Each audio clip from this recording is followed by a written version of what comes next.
Hi friends, എന്റെ പേര് Ramya. Welcome back to market simplified. നമ്മൾ കഴിഞ്ഞ വീഡിയോയിൽ സ്റ്റോക്ക് ബ്രോക്കർ എന്താണെന്നാണ് ഡിസ്കസ് ചെയ്തത്. അപ്പൊ ഇന്നത്തെ വീഡിയോയിൽ കുറച്ച് സ്റ്റോക്ക് ബ്രോക്കേഴ്സിന്റെ ചാർജസ് എങ്ങനെയൊക്കെയാണെന്ന് നോക്കാം. അധികം ബ്രോക്കേഴ്സിനൊന്നും ഉൾപ്പെടുത്തിയിട്ടില്ല. ഒരു 4 സ്റ്റോക്ക് ബ്രോക്കേഴ്സിന്റെ ചാർജസ് ആണ് നമ്മൾ ഡിസ്കസ് ചെയ്യാൻ പോകുന്നത്. അപ്പൊ എനിക്ക് തോന്നുന്നു ഏകദേശം ഒരു ബ്രോക്കറേജ് റേഞ്ച് മനസ്സിലാക്കാനായിട്ട് ഈ വീഡിയോ ഹെൽപ്ഫുൾ ആയിരിക്കുമെന്ന്. പിന്നെ ചാർജസ് മാത്രമേ നമുക്ക് ഇങ്ങനെ പറയാൻ പറ്റുള്ളൂ. യൂസർ എക്സ്പീരിയൻസ് പറയണമെങ്കിൽ തീർച്ചയായും നമ്മളത് യൂസ് ചെയ്യുന്നതിനെ നോക്കണം. അപ്പൊ അത്തരത്തിൽ നിങ്ങൾക്ക് എന്തെങ്കിലും എക്സ്പീരിയൻസ് ഷെയർ ചെയ്യാനുണ്ടെങ്കിൽ തീർച്ചയായിട്ടും കമന്റ്സിൽ മെൻഷൻ ചെയ്യണം. ഒരുപാട് പേർക്ക് അത് ഹെൽപ്ഫുൾ ആയിരിക്കും. അത് കൂടാതെ ഞാൻ പേഴ്സണൽ ആയിട്ട് 4 വർഷം യൂസ് ചെയ്യുന്ന ഒരു ബ്രോക്കറുടെ ഹോണസ്റ്റ് റിവ്യൂ കൂടെ ഇതിൽ ഉൾപ്പെടുത്തിയിട്ടുണ്ട്. അപ്പൊ നമുക്ക് നേരെ വിഷയത്തിലേക്ക് കിടക്കാം. അതിനു മുന്നേ എന്റെ ചാനൽ ആദ്യമായിട്ടാണ് കാണുന്നതെങ്കിൽ തീർച്ചയായിട്ടും സബ്സ്ക്രൈബ് ചെയ്യണം. നോട്ടിഫിക്കേഷൻ കിട്ടാനായിട്ട് ബെല്ലൈക്കണും പ്രസ് ചെയ്യണം. അപ്പൊ നമുക്ക് ഞാൻ 2 ഫുൾ സർവീസ് ബ്രോക്കറും 2 ഡിസ്കൗണ്ട് ബ്രോക്കേഴ്സിന്റെയും ചാർജസ് ആണ് ഇവിടെ കമ്പയർ ചെയ്യാൻ പോകുന്നത്. അപ്പൊ ആദ്യം നമുക്ക് ഫുൾ സർവീസ് ബ്രോക്കറിൽ നിന്ന് തുടങ്ങാം. ആദ്യത്തേത് ICICI ഡയറക്റ്റ് ആണ്. ഇവരുടെ ഒരു 3-in-1 അക്കൗണ്ട് ഫെസിലിറ്റി ആണ്. അതായത് നമ്മൾ ICICI ബാങ്കിൽ തന്നെ ഒരു SBI അക്കൗണ്ടും നമ്മൾ തുടങ്ങിയിരിക്കണം. ആ SBI അക്കൗണ്ട് ആണ് അവർ ട്രേഡിംഗ് അക്കൗണ്ടുമായിട്ട് ലിങ്ക് ചെയ്യുന്നത്. അപ്പൊ അങ്ങനെ ലിങ്ക് ചെയ്യുന്ന സമയത്ത് നമ്മുടെ SBI അക്കൗണ്ടിൽ 1 ലക്ഷം രൂപ നിക്ഷേപം നമുക്ക് കാണിക്കാൻ പറ്റുകയാണെങ്കിൽ നമുക്കൊരു പ്രയോറിറ്റി കസ്റ്റമർ സ്റ്റാറ്റസ് അവർ തരും. ആ പ്രയോറിറ്റി കസ്റ്റമർ സ്റ്റാറ്റസ് എന്ന് പറഞ്ഞു കഴിഞ്ഞാൽ അതിന് ഒരുപാട് അഡ്വാൻറ്റേജസ് ഉണ്ട്. മാത്രമല്ല ഈ സ്റ്റാറ്റസ് കിട്ടിക്കഴിഞ്ഞാൽ നമുക്ക് വേണമെങ്കിൽ ഈ 1 ലക്ഷം രൂപ വിഡ്രോയും ചെയ്യാൻ പറ്റും. ഇതൊരു ഹാക്ക് ഒന്നുമല്ല, അവർ തന്നെ പറയുന്ന കാര്യമാണ്. അത്തരത്തിൽ നമ്മളൊരു പ്രയോറിറ്റി കസ്റ്റമർ ആയി കഴിഞ്ഞാൽ അവർ നമുക്കൊരു റിലേഷൻഷിപ്പ് മാനേജറിനെ അസൈൻ ചെയ്ത് തരും. അപ്പൊ അതായത് നമുക്ക് എന്തെങ്കിലും ഇഷ്യൂസോ ഡൗട്ട്സോ ഒക്കെ ഉണ്ടെങ്കിൽ ഡയറക്റ്റ് ആയിട്ട് ഈ റിലേഷൻഷിപ്പ് മാനേജറിന്റെ പേഴ്സണൽ നമ്പറിലേക്ക് കോൺടാക്ട് ചെയ്യാം. അതായത് കസ്റ്റമർ കെയർ വഴിയൊന്നും പോവാതെ നമുക്കൊരു ക്വിക്ക് റെസ്പോൺസ് കിട്ടും. അപ്പോൾ മാത്രമല്ല ഇത്തരത്തിലുള്ള സ്റ്റേറ്റസ് കിട്ടിക്കഴിഞ്ഞാൽ നമുക്ക് അക്കൗണ്ട് ഓപ്പണിംഗ് ഫ്രീ ആണ്. അതുപോലെ തന്നെ ആദ്യത്തെ വർഷത്തെ ആനുവൽ മെയിന്റനൻസ് ചാർജും ഫ്രീ ആണ്. 2ാമത്തെ വർഷം തൊട്ട് AMC ചാർജായിട്ട് അവർ 700 രൂപ പ്ലസ് GST ആണ് ഈടാക്കുന്നത്. ഈ GST എന്ന് പറയുന്നത് സ്റ്റോക്ക് മാർക്കറ്റിന് 18% ആണ്. അപ്പൊ ഈ കേസിൽ 700 രൂപയും 700 രൂപയുടെ 18%ഉമാണ് നമ്മൾ AMC ചാർജായിട്ട് ICICI ഡയറക്റ്റിന് കൊടുക്കേണ്ടി വരുന്നത്. ബ്രോക്കറേജിന്റെ കാര്യം പറയുകയാണെങ്കിൽ ICICI ഡയറക്റ്റ് ഡെലിവറി ഇൻവെസ്റ്റ്മെന്റ്സിനായിട്ട് ഈടാക്കുന്നത് 0.55% ഓഫ് ടേൺ ഓവർ ആണ്. അതുപോലെ ഇൻട്രാഡേക്ക് ഈടാക്കുന്നത് 0.05% ഓഫ് ടേൺ ഓവർ ആണ്. ബ്രോക്കറേജ് കുറച്ച് ഹൈ ആണെന്ന് തന്നെ നമുക്ക് പറയാം. പക്ഷെ ഞാൻ കേട്ടിരിക്കുന്ന ഒരു കാര്യം ICICIയുടെ സിസ്റ്റംസ് വളരെ സ്റ്റേബിൾ ആണ്. അപ്പം കുറെ ട്രേഡ്സ് ചെയ്യുന്ന ഒരു ട്രേഡർ ആണെങ്കിൽ, അതായത് മണിക്കൂറിൽ 10ഉം 20ഉം ട്രേഡൊക്കെ ചെയ്യുന്ന ട്രേഡർ ആണെങ്കിൽ അവർക്ക് ഇത്തരം സ്റ്റേബിൾ ആയിട്ടുള്ള സിസ്റ്റംസ് ഒരു അഡ്വാൻറ്റേജ് ആയിരിക്കും. അതേസമയം ഒരു ബിഗിനറിന്റെ കാര്യം പറയുകയാണെങ്കിൽ ഇത്ര വലിയ ബ്രോക്കറേജ് കൊടുക്കുന്നത് എന്തോ. അപ്പൊ നമുക്ക് അടുത്തത് നോക്കാം. അടുത്തത് ജിയോജിറ്റ് ആണ്.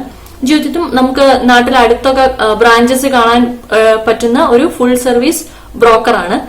അവര് 10,000 രൂപ നമ്മൾ ട്രേഡിംഗ് അക്കൗണ്ടിൽ ഇൻവെസ്റ്റ് ചെയ്യാൻ റെഡി ആണെന്നുണ്ടെങ്കിൽ നമുക്ക് ആദ്യത്തെ വർഷത്തെ അക്കൗണ്ട് ഓപ്പണിംഗ് ചാർജും AMCയും വേവ്ഡ് ആണ്. അത് കഴിഞ്ഞ് 2ാമത്തെ വർഷം തൊട്ടാണ് നമ്മൾ AMC ചാർജസ് കൊടുക്കേണ്ടത്. AMC ചാർജ് 450 രൂപ പ്ലസ് GST ആണ് വരുന്നത്. ഇനി നമ്മൾ 10,000 രൂപ നിക്ഷേപിക്കാൻ തയ്യാറല്ല എന്നുണ്ടെങ്കിൽ നമുക്ക് അക്കൗണ്ട് ഓപ്പണിംഗ് ചാർജ് ആയിട്ട് 250 രൂപ പ്ലസ് GSTയും ആദ്യത്തെ വർഷത്തെ AMC ചാർജ് ആയിട്ട് 600 രൂപ പ്ലസ് GST ആണ് കൊടുക്കേണ്ടി വരുന്നത്. അതിനുശേഷം 2ാമത്തെ വർഷം തൊട്ട് 450 രൂപ പ്ലസ് GST ആണ് അവരുടെ അക്കൗണ്ട് റിലേറ്റഡ് ചാർജസ്. ഇനി ബ്രോക്കറേജിന്റെ കാര്യം പറയുകയാണെങ്കിൽ ഡെലിവറി ഇൻവെസ്റ്റ്മെന്റ്സിനായിട്ട് ജിയോജിത്ത് ഈടാക്കുന്നത് 0.3% ഓഫ് ടേൺ ഓവർ ആണ്. അതുപോലെ ഇൻട്രാഡേക്ക് അവർ ഈടാക്കുന്നത് 0.03% ആണ്. ജിയോജിത്ത് നമ്മൾ മലയാളികളുടെ ഇടയിൽ കുറച്ചുകൂടെ ഫേമസ് ആയിട്ടുള്ള ഒരു ബ്രോക്കറേജ് ഫേം ആണ്. അപ്പം തീർച്ചയായിട്ടും ഒരുപാട് പേരുടെ കമന്റ്സ് പ്രതീക്ഷിക്കുന്നുണ്ട്. ഇനി ഇതിൽ എന്തെങ്കിലും ഇൻപുട്ട് പറയാനുണ്ടെങ്കിൽ. ഇനി നമുക്ക് 2 ഡിസ്കൗണ്ട് ബ്രോക്കേഴ്സിന്റെ ചാർജസ് കൂടെ നോക്കാം. ആദ്യം നോക്കാൻ പോകുന്നത് 5 പൈസയാണ്. 5 പൈസയുടെ ഒരു വലിയ അട്രാക്ഷൻ എന്താണെന്ന് വെച്ചാൽ അവര് പെട്ടെന്ന് തന്നെ ഒരു ദിവസത്തിനുള്ളിൽ തന്നെ ഡിമാറ്റ് അക്കൗണ്ട് നമുക്ക് ആക്ടിവേറ്റ് ചെയ്ത് തരും എന്നുള്ളതാണ്. അവരുടെ അക്കൗണ്ട് ഓപ്പണിംഗ് ചാർജ് വന്നിട്ട് 600 രൂപയാണ് ഇൻക്ലൂഡിംഗ് GST. AMC ചാർജ് എന്ന് പറയുന്നത് 400 രൂപ പ്ലസ് GST ആണ്. പിന്നെ ഒരു വലിയ കാര്യം എന്താണെന്ന് വെച്ച് കഴിഞ്ഞാൽ brokerage flat 10 rupees per order, അങ്ങനെയാണ് അവർ ബ്രോക്കറേജ്. അതായത് ഓർഡറിന്റെ നമ്പർ ബേസ് ചെയ്ത് മാത്രമാണ് അവർ ബ്രോക്കറേജ് ഈടാക്കുന്നത്. അല്ലാതെ ടേൺ ഓവറോ വോളിയോ ഒന്നും നോക്കിയിട്ടല്ല. അപ്പോൾ ഒരു ഉദാഹരണം പറയുകയാണെങ്കിൽ ഞാൻ രാവിലെ ഇൻഫോസിസിന്റെ ഒരു 10 ഷെയർ മേടിച്ചു. അപ്പോൾ ഞാൻ അവർക്ക് 10 രൂപയാണ് ബ്രോക്കറേജ് ഇനത്തിൽ കൊടുക്കേണ്ടി വരുന്നത്. ഇനി ഞാൻ അതേ ദിവസം തന്നെ വൈകുന്നേരവും ഇൻഫോസിസിന്റെ ഒരു 10 ഷെയർ മേടിക്കുന്നു. അപ്പോൾ ഞാൻ വീണ്ടും അവർക്ക് 10 രൂപ കൊടുക്കണം. ഇതുപോലെ ഈ ഷെയർ വിൽക്കുമ്പോഴും ഞാൻ 10 രൂപ ബ്രോക്കറേജ് ഇനത്തിൽ കൊടുക്കുന്നു. അപ്പോൾ എനിക്കുണ്ടായ ഡൗട്ടാണ്, രാകേഷ് ജുൻജുൻവാല പോലെയുള്ള ആൾക്കാർ അവർ കോടികളിലാണ് ട്രാൻസാക്ഷൻസ് നടത്തുന്നത്. അപ്പൊ അവർക്കും ഇത്തരത്തിൽ ഒരു ഓർഡർ പ്ലേസ് ചെയ്യുമ്പോൾ 10 രൂപ കൊടുത്താൽ മതിയോ എന്ന് എനിക്കൊരു ഡൗട്ട് ഉണ്ടായി. അപ്പൊ ഞാൻ അത് അവരോട് തന്നെ ചോദിച്ച് ക്ലിയർ ചെയ്തു. അതായത് എന്തെങ്കിലും ക്യാപ്പ് ഉണ്ടോ എന്ന് അറിയാൻ വേണ്ടിയിട്ടാണ് ഞാൻ ചോദിച്ചത്. അപ്പൊ അവർ പറഞ്ഞു അത്തരത്തിലുള്ള ഓർഡർ ആയാലും 10 രൂപ പെർ ഓർഡർ ആണ് അവരുടെ ബ്രോക്കറേജ് എന്ന്. അപ്പൊ എനിക്ക് തോന്നുന്നു നമ്മൾ ആ ലെവലിലേക്കൊക്കെ എത്തുമ്പോൾ തീർച്ചയായിട്ടും 5 പൈസയെ പറ്റി ചിന്തിക്കാവുന്നതാണെന്ന്.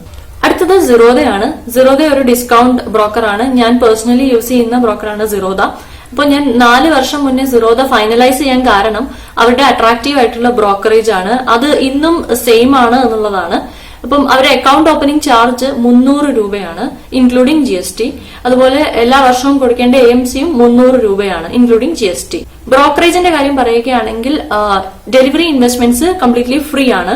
അതുപോലെ ഇൻട്രാഡേക്ക് 0.01% ആണ് അവർ ഈടാക്കുന്നത്. അതല്ലെങ്കിൽ 20 റുപ്പീസ്. ഇതിൽ ഏതാണ് മിനിമം അതാണ് അവർ ഈടാക്കുന്നത്. പിന്നെ സിറോദയുടെ ഒരു ഡിസഡ്വാൻറ്റേജ് ഉണ്ടായതെന്ന് പറഞ്ഞാൽ ഒരു 3-4 പ്രാവശ്യം അവരുടെ വെബ്സൈറ്റ് ക്രാഷ് ആയിട്ടുണ്ട്, സെർവർ ക്രാഷ് ആയിട്ടുണ്ട്. ക്രാഷ് ആയിട്ടുണ്ടെന്ന് പറഞ്ഞാൽ നമുക്ക് ലോഗിൻ ചെയ്യാൻ പറ്റുന്നുണ്ടായിരുന്നില്ല, ഓർഡർ പ്ലേസ് ചെയ്യാൻ പറ്റുന്നുണ്ടായിരുന്നില്ല, അത്തരം ഇഷ്യൂസ് ഉണ്ടായിട്ടുണ്ട്. അപ്പൊ അതൊരു ഇൻവെസ്റ്റർ എന്ന നിലയിൽ എന്നെ എഫക്ട് ചെയ്തിട്ടില്ല. പക്ഷെ തീർച്ചയായിട്ടും ട്രേഡേഴ്സിനെ ഒരുപാട് എഫക്ട് ചെയ്ത് കാണും അങ്ങനത്തെ പ്രശ്നങ്ങൾ ഉണ്ടായിക്കഴിഞ്ഞാൽ. കാരണം ഓപ്പൺ പൊസിഷൻസ് ഉണ്ടെങ്കിൽ തീർച്ചയായിട്ടും അതൊരു ഇഷ്യൂ ആണ്. പക്ഷെ എന്താണ് വസ്തുത എന്ന് വെച്ചാൽ സിറോദയാണ് ലോകത്തിലെ തന്നെ, ഇന്ത്യയിലെ അല്ല ലോകത്തിലെ തന്നെ ലാർജസ്റ്റ് റീറ്റെയിൽ ബ്രോക്കറേജ് ഫേം എന്ന് പറയുന്നത്. ക്ലയന്റുകളുടെ എണ്ണത്തിൽ ആക്റ്റീവ് നമ്പർ ഓഫ് ക്ലയന്റ്സ് അവർക്ക് ഒത്തിരി കൂടുതലാണെന്നുള്ളതാണ്. പിന്നെ സിറോദയിലെ ഒരു ഇൻട്രസ്റ്റിംഗ് ഫീച്ചറാണ് അവരുടെ വാർസിറ്റി. വാർസിറ്റി എന്ന് പറഞ്ഞു കഴിഞ്ഞാൽ അവരുടെ ഒത്തിരി ആർട്ടിക്കിൾസും ഒത്തിരി ഡോക്യുമെന്റ്സും നമുക്ക് വാർസിറ്റിയിൽ അവൈലബിൾ ആണ് വായിച്ച് മനസ്സിലാക്കാനായിട്ട്. സ്റ്റോക്ക് മാർക്കറ്റിനെ പറ്റിയിട്ടുള്ള എല്ലാ ഇൻഫർമേഷൻസും ഒരു ഗൂഗിൾ ആണെന്ന് തന്നെ പറയാം. അങ്ങനെ നല്ലൊരു ഇൻഫർമേഷൻ അവരുടെ കയ്യിൽ അവൈലബിൾ ആണ്.